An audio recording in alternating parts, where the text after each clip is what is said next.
Doctor صاحب یہ جو قرآن مجید ہے، یہ سورہ ہود کی آیت نمبر 7 میں جس گاڈ کا تعارف ہم سے کرواتا ہے، وہ یہ کہتا ہے کہ اور وہی تو ہے جس نے آسمانوں اور زمین کو 6 دن میں پیدا کیا، اور اس سے پہلے اس کا عرش پانی پر تھا۔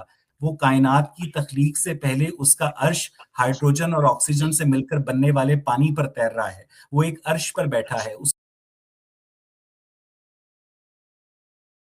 جو آپ نے آیت بیان کی سورہ ہود کی، اور ہم اسے ایسے اسٹوڈنٹس دیکھتے ہیں اویس صاحب، اس ٹائم چھوڑ دیتے ہیں کہ کون ایتھیسٹ ہے کون مسلمان ہے۔ وہ آیت آپ نے سورہ ہود کی آیت نمبر 7، اعوذ باللہ من الشیطان الرجیم، بسم اللہ الرحمن الرحیم، وَهُوَ الَّذِي خَلَقَ السَّمَاوَاتِ وَالْأَرْضَ فِي سِتَّةِ أَيَّامٍ فِي سِتَّةِ أَيَّامٍ، اور اس کے بعد پھر کہا وَكَانَ عَرْشُهُ عَلَى الْمَاءِ۔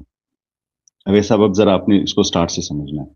سب سے پہلے تو یہ سمجھنا ہے کہ اللہ تعالیٰ نے یہاں پہ ورڈ خلق کیوں استعمال کیا، امر کیوں نہیں استعمال کیا، اور اس خلق اور امر میں کیا فرق ہے۔ اور اللہ تعالیٰ جب کن فیکون کہتے ہیں تو امر استعمال کرتے ہیں، جب میٹیریل دنیا کی بات کرتے ہیں جس میں پروسیس ہوتا ہے تو خلق استعمال کرتے ہیں۔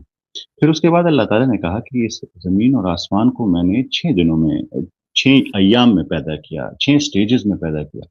اب بھی اگر ہم ناسا کی ویب سائٹ پہ جائیں گے رائٹ ناؤ اور ہم دیکھیں گے کہ کتنے سٹیجز میں یونیورس کریٹ ہوا، تو آپ حیران رہ جائیں گے کہ وہ 6، بلکہ انہوں نے 7 لکھا ہوا ہے، پر جو 7واں سٹیج ہے دا فیوچر، وہ اب تک کے لیے نہیں ہے، وہ بعد میں جو ہوگا وہ بھی قرآن کریم نے سائنس سے بہت بہترین انداز میں پیش کیا ہوا ہے۔ پر یہ 6 سٹیپ جو ہے جہاں سے ہم لوگ سٹارٹ ہوتے ہیں انفلیشن سے، پھر نیوکلیوسینتھسس پہ ہم لوگ جاتے ہیں، ریکمبینیشن پہ جاتے ہیں، ڈارک ایجز پہ جاتے ہیں، فرسٹ سٹارز پہ جاتے ہیں، ری آئونائزیشن۔ یہ 6 ایام ہیں، 6 سٹیجز ہیں جس میں یہ زمین اور آسمان کو پیدا کیا گیا۔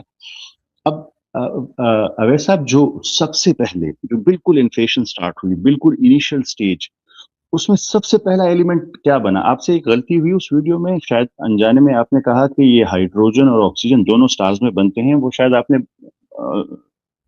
جلدی میں کہہ دیا ہوگا۔ آپ کو پتا ہوگا کہ ہائیڈروجن جو ہے وہ بگ بینگ کے بعد پہلا ایلیمنٹ جو ہے وہ ہائیڈروجن بنا۔ ہائیڈروجن آیا، ہائیڈروجن سے کیا ہوا؟ ہائیڈروجن سے سٹارز بنے، اسی سٹارز میں پروسیس ہوئے، اس پروسیس سے ہیوی ایلیمنٹس بنے، ہیوی ایلیمنٹس میں سے ایک آکسیجن بنا، وہی آکسیجن ہائیڈروجن کے ساتھ ملا اور پانی بنایا، اسی پانی سے وجالنا من الماء کل شیء حی، جو تمام لائف ہے وہ بگین ہوئی۔ آج بھی انسان نہ پانی کے بغیر رہ سکتا ہے نہ آکسیجن کے بغیر رہ سکتا ہے۔ اللہ تعالیٰ یہاں پہ کیا بیان کر رہے ہیں کہ اللہ تعالیٰ کہہ رہے ہیں کہ جب میں نے اس کائنات کو ان 6 سٹیجز سے بیان کیا، انفلیشن، نیوکلیوسینتھسس، ان سب سے گزار کے بنایا، تو میرا اقتدار، عرش کہتے ہیں اقتدار کو، کنٹرول کو، اتھارٹی کو، ڈومینین کو، وہ تھا، وہ ہے پانی پر۔ اب ایسا میں آپ کو بڑی ایک انٹرسٹنگ بات بتاتا ہوں، پانی پر کیوں، وہ میں نے آپ کو ایکسپلین کیا۔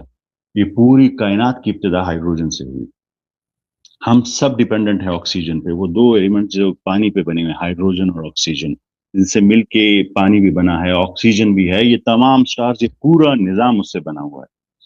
اب آتے ہیں آپ کے وہ مین پوائنٹ پہ، آپ کہہ رہے ہیں کہ یہاں پہ یہ آیت کہہ رہی ہے کہ اس سے پہلے اللہ کا عرش پانی پر تھا۔ اب ویسا آپ ایک ریسرچر ہیں، میں آپ سے یہ امید کروں گا کہ جب بھی آپ ایک چیز دیکھیں تو پھر دیکھیں وہاں پہ عربک میں کیا لکھا ہوا ہے۔ وہاں پہ لکھا ہے وَكَانَ عَرْشُهُ عَلَى الْمَاءِ۔ کانا کا مطلب پہلے نہیں ہے، پہلے کا مطلب ہے قبل، اور بعد کا مطلب ہے سما۔ تو یہاں نہ قبل لکھا ہوا ہے نہ سما لکھا ہوا ہے کہ اس کے بعد ہے یا اس سے پہلے، کانا لکھا ہوا ہے۔ تو انکنکلوسیو کہہ سکتے ہیں اسے، پر یہ نہیں کہہ سکتے کہ یہ پہلے تھا۔ اور اس کے بیسس پہ میں آپ سے ایک اور، آپ اگر سورہ اعراف کی آیت نمبر، ویسے آپ میرے ساتھ ہی ہے نا، میرے آرگومنٹس کے ساتھ لے کے چلتے ہیں۔ اچھا، سورہ اعراف کی آیت میں آتے ہیں، وہ ایگزیکٹلی یہی آیت ہے، پر اس میں ایک چھوٹا سا ڈفرنس ہے، ایگزیکٹ یہی آیت ہے۔ وہ آیت یہ ہے، بسم اللہ الرحمن الرحیم، خلق السماوات والارض فی 6 ایام، جیسے وہ تھا ویسے ہی۔ اس کے بعد کیا کہتے ہیں؟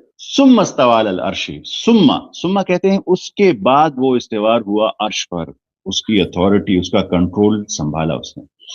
تو جو آپ نے سورہ ہود کی آیت بیان کی، وہاں قبلہ نہیں لکھا، اس سے پہلے وہاں لکھا ہے وَكَانَ عَرْشُهُ عَلَى الْمَاءِ۔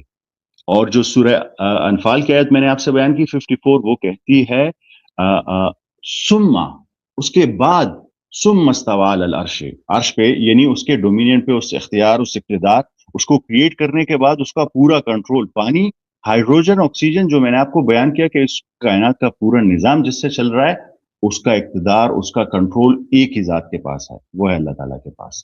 یہ ہے اس آیت کا مطلب ایسا. دوسری بات آتے ہیں، آپ کہہ رہے ہیں کہ یہ آیت جو ہے وہ کہتی ہے کہ اللہ کا فزیکل کہیں پہ نہیں کرے، یہاں پہ میٹافرز ہے ہی نہیں، میں نے میٹافر کی بات ہی نہیں کی. عرش کا مطلب ابھی آپ سرچ کریں کلاسیکل عربک میں کیا مطلب ہے اس کا، آپ دیکھیں گے وہ سورینٹی ہے، وہ ڈومینین ہے، وہ حاکمیت ہے. ایام کا مطلب کیا ہے، آپ ذرا ابھی سرچ کریں تو آپ کو پتا چلے گا کہ اس کا مطلب سٹیجز بھی ہو سکتا ہے، دن بھی ہو سکتا ہے. Arabic is a very vast language. وہ میٹافر نہیں ہے، اس کا میننگ ہے. میں نے میٹافر بالکل بھی نہیں دیا. یہاں پہ کلیئرلی بیان ہوا ہے کہ اللہ تعالیٰ جو ہے وہ عرش سے مراد کیا ہے، اقتدار ہے، سورینٹی ہے، حاکمیت ہے، اس کو بیان کر رہے ہیں. میں نے آپ کو ایک ایگزامپل دی بہت کلیئر کہ یہ آپ پوری کائنات کو دیکھیں آپ اس سیکوینس کو دیکھیں، وہ آیت کس چیز کے بارے، وہ سٹارٹ کیسے ہوئی، ایک چیز کا کنٹیکسٹ ہوتا ہے. اس نے بیان کیا آپ کو کہ یہ پوری کائنات بنی. میں نے پھر آپ کو سائنٹیفکلی ایکسپلین کیا کہ اس میں پانی کا رول کیا تھا، کیوں پانی اتنا امپورٹنٹ ہے. کیونکہ آپ کا ہائیڈروجن یا آکسیجن ہے، وہ وہی آپ کو یہ بھی پتا ہوگا کہ بگ بینگ کے ٹائم جو ہائیڈروجن بنا، اس کے بعد ہائیڈروجن بنا ہی نہیں کوئی. یہ تمام سٹار ہائیڈروجن کو ریسائیکل کر رہے ہیں اور اسی سے ہیوی ایلیمنٹس بنا رہے ہیں. وہی ہائیڈروجن ہے، یہی آکسیجن ہے جس سے میں اور آپ زندہ ہے، وہی پانی ہے جس سے میں اور آپ زندہ ہے. اور اس کے بعد اللہ تعالیٰ اس آیت میں کیا کہتے ہیں، اس میں کہتے ہیں لیبلوکم ایکم احسن عملا، تاکہ میں یہ پتہ لگا سکوں کہ آپ میں سے کون اپنے عمل میں بہتر ہے. تو یہ پورا کنٹیکس ہم آیت کو بغیر کنٹیکس کے لے ہی نہیں سکتے. پھر میں نے آپ کو کہا کہ یہاں قبلہ لکھا نہیں ہے، یہاں پہ تو کانا لکھا ہوا ہے. اور جب میں نے پھر آپ کو سما کی ایگزامپل بھی دی، سورہ انفال میں لے کے گیا کہ دیکھیں یہاں پہ لکھا ہوا ہے کہ ثم استوى علی العرش. اس کے بعد اس نے جب کریٹ کر لیا، پھر اس کی مینجمنٹ، اس کا کنٹرول، سوورینٹی اللہ تعالیٰ کے پاس ہے، حکمیت اللہ تعالیٰ کے پاس.